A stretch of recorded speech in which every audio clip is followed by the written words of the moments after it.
good, y'all? I'm Jerry, about to check out 10 biggest WWE title downgrades in history.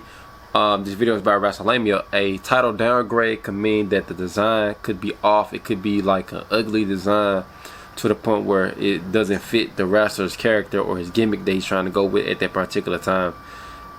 Or it can mean that it went from a bigger title belt to a smaller design once WWE got their hands on it. And so much and so forth, man. So we about to hop into the video and see the 10 biggest WWE title downgrades in history. Let's go. When WWE introduces a new version of an established title, the new title design should have a distinct purpose. The new design should stand out, but it should also enhance the established title by respecting the past yet embracing the future. Correct. Unfortunately, over the years, WWE has been heavily criticized when it comes to their title makeovers, as some of the designs have been less than flattering and lead to fans wanting to see the old design make a dramatic return. Yeah. Join us now as WrestleMania looks at Cruiserweight title, definitely. They should have brought the old design back.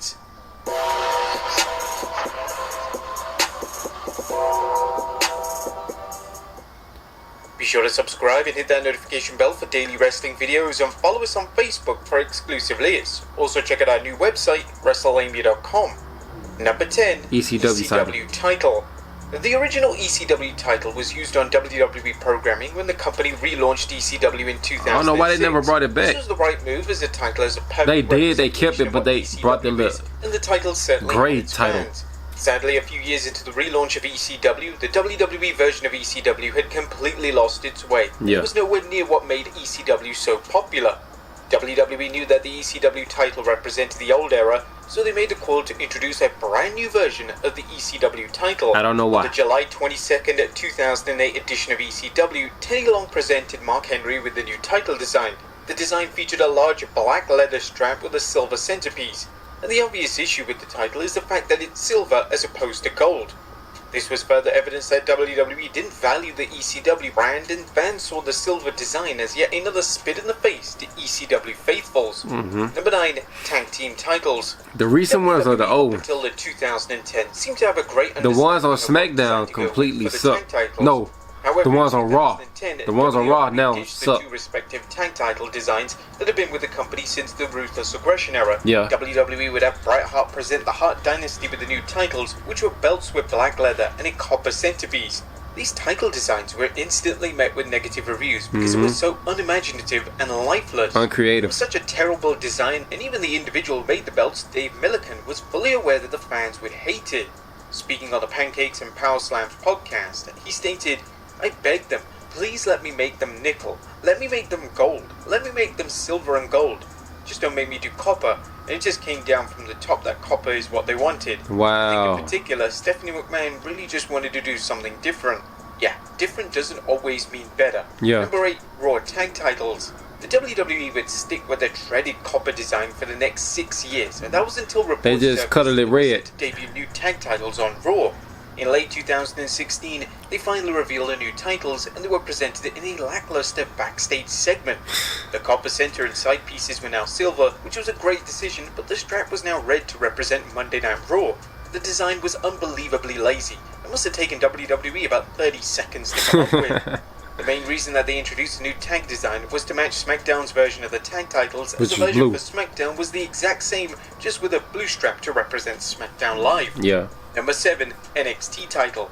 Due to WWE giving NXT a soft relaunch in 2021, they decided to give the NXT title a slight makeover. The gold centerpiece would now have various colors filtered into it, and although it was a slight tweak on a popular design, it was completely pointless. Whilst the design wasn't too noticeable, when the TV lights hit the title at the right angle, the changes to the design became apparent. And to say that it didn't look great on live TV would be an understatement.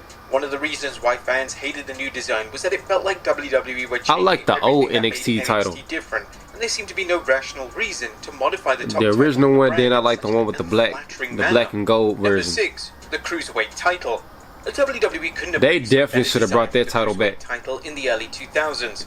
The title delivered the perfect balance of honouring the WCW version of the Cruiserweight title, whilst representing the WWE branding and style of titles that were common during the respective time. When they revamped the Cruiserweight division in 2016, there was a push from fans to see the title design return, or at the very least modify it for a modern audience.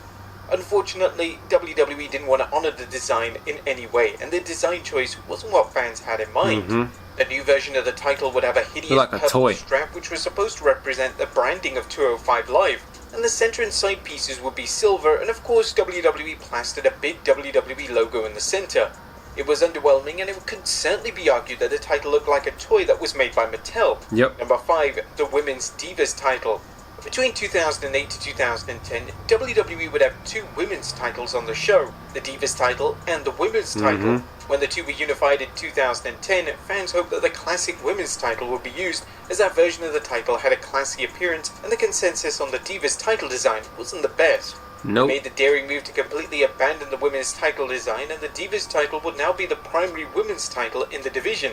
Whilst not a makeover as such, WWE believing that the butterfly design of the Divas title was a better look than the classic women's title was why I don't know. Mishap.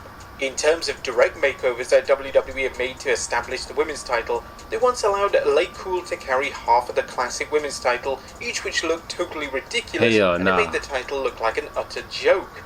Additionally, when the WWE revamped the SmackDown and Raw women's titles in the summer of 2023, Asuka's new design received criticism. I like the one they got on Raw. The version of the title, simply named the women's title, would be similar to Roman Reigns' undisputed title, but with a white strap. Most of the negative feedback came from the fact that the centerpiece said Women's Undisputed Champion, which seemed like an odd choice as Asuka hasn't unified the women's title. Number 4, Undisputed Title.